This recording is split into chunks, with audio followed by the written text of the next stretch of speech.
আসসালামু আলাইকুম, আমি Asiya Islam. Welcome to my channel Cook Master Bangla recipe.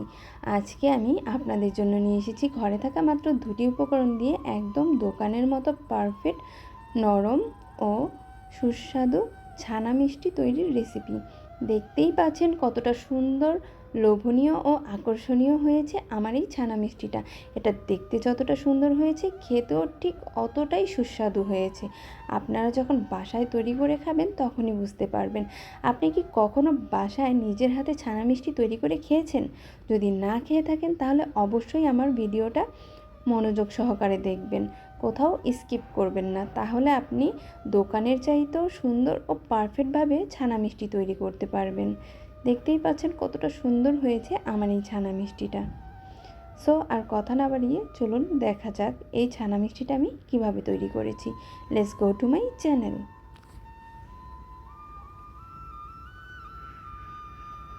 ছানা মিষ্টিটা তৈরি করার জন্য আমি এখানে 1 লিটার পরিমাণে গরুর তরল দুধ নিয়ে নিয়েছি। আপনারা চাইলে যদি গরুর দুধটা হাতের কাছে না থাকে, দোকানের যে লিকুইড দুধটা কিনতে পাওয়া যায় সেটা দিয়েও আপনারা ছানা তৈরি করে নিতে পারেন। আর যদি সেটাও না থাকে, গুঁড়ো দুধ থাকে, ওই গুঁড়ো দুধটা থেকে ছানা তৈরি করে সেই ছানা দিয়েও আপনারা মিষ্টিটা তৈরি করে নিতে পারেন। আমার দুধটা হালকা একটু আমি গরম করে নিয়েছি। এটা পুরো জাল করতে হবে না, হালকা পরিমাণে একটু গরম হলেই হবে। আর আমি 1 চামচ পরিমাণে ভিনেগারের সাথে 2 চামচ পরিমাণে পানি মিশিয়ে তারপর এই দুধের মধ্যে ঢেলে দিলাম। দেখতেই পাচ্ছেন ভিনেগারের মিশ্রণটা দেওয়াতে সাথে সাথেই কিন্তু আমার ছানাটা আলাদা হয়ে যাচ্ছে আর পানিটা আলাদা হয়ে যাচ্ছে। আমার পুরো ছানাটাই ছেড়ে দিয়েছে আর পানিটা আলাদা হয়ে গেছে। এখন আমি চুলাটা অফ করে দিয়েছি। বেশি জাল করা যাবে না, তাহলে কিন্তু ছানাটা শক্ত হয়ে যাবে। অবশ্যই মনে রাখবেন, ছানা মিষ্টি তৈরি করার ক্ষেত্রে বা রসমালাই তৈরি করার ক্ষেত্রে ছানাটা হওয়ার পরপরই চুলাটা অফ করে দেওয়ার জন্য, নয়তো কিন্তু ছানাটা বেশি জাল করলে শক্ত হয়ে যায়, ওই মিষ্টিটা খেতে ভালো লাগে না। আমি ছানাটা থেকে পানিটা ঝরিয়ে নিয়েছি অফ ক্যামেরায়।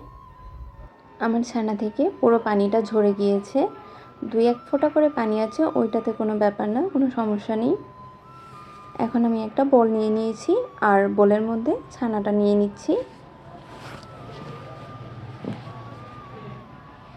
আমি এখন ছানাটা একটু হাতের সাহায্যে মতে নেব, কিন্তু আমার ছানাটা অনেক গরম।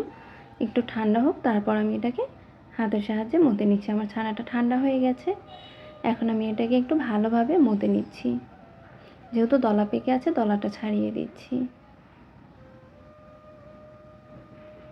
আমার দলাটা ছাড়ানো হয়ে গেছে। চুলায় একটা প্যান বসিয়ে দিয়েছি আর প্যানটা হালকা গরম হয়ে গেছে। এখন আমি এর মধ্যে আমার ছানাটা দিয়ে দিলাম আর দিয়ে দিচ্ছি 2 থেকে 3 চামচ পরিমাণে চিনি। চিনির পরিমাপটা আপনারা যে যেরকম মিষ্টি খেতে পছন্দ করেন ওই পরিমাপে বাড়িয়ে কমিয়ে দিতে পারেন। আর যেহেতু আমি এখানে চিনিটা দিয়েছি, ওই জন্য আমার ছানা থেকে পানি ছাড়বে। তো আমি এটাকে ভালোভাবে নেড়ে চেড়ে শুকিয়ে নেব। আর অবশ্যই কিন্তু আমার চুলোর আঁচটা এই পর্যায়ে মিডিয়াম টু লো হিটে রাখতে হবে। বেশি বাড়িয়ে দেওয়া যাবে না, তাহলে কিন্তু আমার ছানার সাইড থেকে পুড়ে যেতে পারে, তাহলে আমার ছানার কালারটা দেখতে সুন্দর লাগবে না। আমার ভিডিওটা দেখতে দেখতে যারা এই পর্যায়ে চলে এসেছেন তাদের সবাইকে অনেক অনেক ধন্যবাদ। প্লিজ আপনাদের কাছে অনুরোধ রইল, অবশ্যই একটি লাইক করে দিবেন। আর এই রকম সুন্দর সুন্দর রেসিপি পেতে হলে অবশ্যই আমার চ্যানেলটাকে সাবস্ক্রাইব করে বেল আইকনটি অল করে রাখবেন। তাহলে যখনই আমি কোনো ভিডিও ছাড়ব সবার আগে পৌঁছে যাবে আপনার কাছে। দেখতেই পাচ্ছেন আমি ছানাটাকে পুরোটা শুকিয়ে একেবারেই ভাজা ভাজা করে নিচ্ছি। কোনো প্রকার পানি থাকা যাবে না, একদম শুকনো শুকনো করে ভাজা ভাজা করে নিতে হবে। আমার ছানাটা প্রায় ভাজা ভাজা হয়ে আসছে।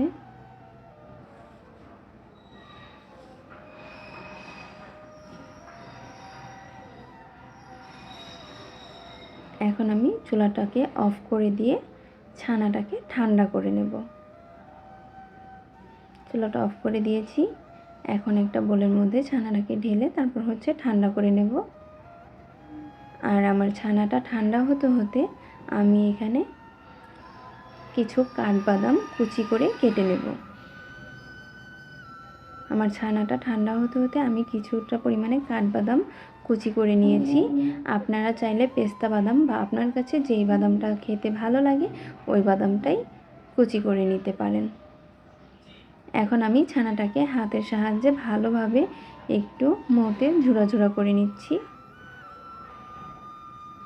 দেখতেই পাচ্ছেন একদম ঝুরঝুরে হয়ে গেছে কিন্তু আমার ছানা মিষ্টিটা। এখন আমি তৈরি করে নিচ্ছি হাতের সাহায্যে একটু মোট করে। দেখতেই পাচ্ছেন একটু চেপে চেপে তারপর আমি গোল গোল করে। আর আমি যে বাদামটা গুঁড়ো করেছি, এই যে কাঠবাদামটা, এখন ওর মধ্যে আমার এই মিষ্টিটাকে আমি কোট করে নেব। এটা টোটালি অপশনাল, আপনি চাইলে স্কিপ করতে পারেন। যার কাছে ছানা মিষ্টিটা এমনিতেই খেতে ভালো লাগে তাহলে আপনারা এমনিতেই মিষ্টিটা তৈরি করে নেবেন। আর আমার কাছে ছানা মিষ্টিটার সাথে একটু বাদাম হলে খুব ভালো লাগে, ওই জন্য আমি বাদামটাও অ্যাড করে নিলাম। দেখতেই পাচ্ছেন কতটা সুন্দর হয়েছে আমার এই মিষ্টিটা।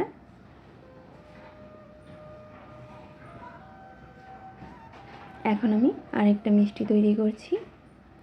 সেম প্রসেসে আমি সবগুলো মিষ্টি এখন তৈরি করে নেব।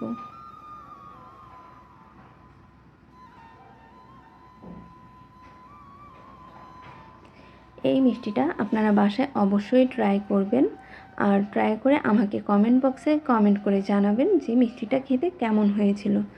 আসলে এই মিষ্টিটা খুবই মজাদার, অনেক মজা হয়। আপনি যখন একবার তৈরি করে খাবেন তখনই বুঝতে পারবেন। আমার সবগুলো মিষ্টি তৈরি করা হয়ে গেছে।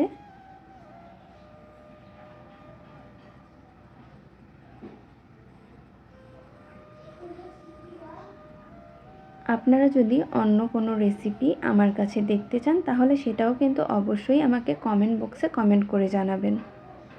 আপনাদের কমেন্ট পেলে আমার কাছে খুবই ভালো লাগে, ইচ্ছে হয় আরও অনেক ভিডিও তৈরি করি আপনাদের জন্য। আর আমার ভিডিওগুলো যদি আপনাদের কাছে ভালো লেগে থাকে তাহলে অবশ্যই বন্ধুদের মাঝে একটু শেয়ার করে দিবেন বা আপনার ফ্যামিলি মেম্বারসদের কাছে শেয়ার করে দিবেন, যেন তারা আমার এই রেসিপিগুলো দেখে সহজেই আপনাদেরকে তৈরি করে দিতে পারে। দেখতেই পাচ্ছেন আমার সবগুলো মিষ্টি তৈরি করা হয়ে গেছে। এটা আমরা অনেক দিন সংরক্ষণ করেও খেতে পারবো, বাসায় কোনো মেহমান আসলে তাদেরকেও দিতে পারবো। আর তারা যদি জানে আপনার নিজের হাতে তৈরি করা এই মিষ্টিটা, আপনার অনেক প্রশংসা করবে। তা আপনারা সবাই ভালো থাকবেন, আমার জন্য দোয়া করবেন। আল্লাহ হাফেজ, বাই বাই বন্ধুরা।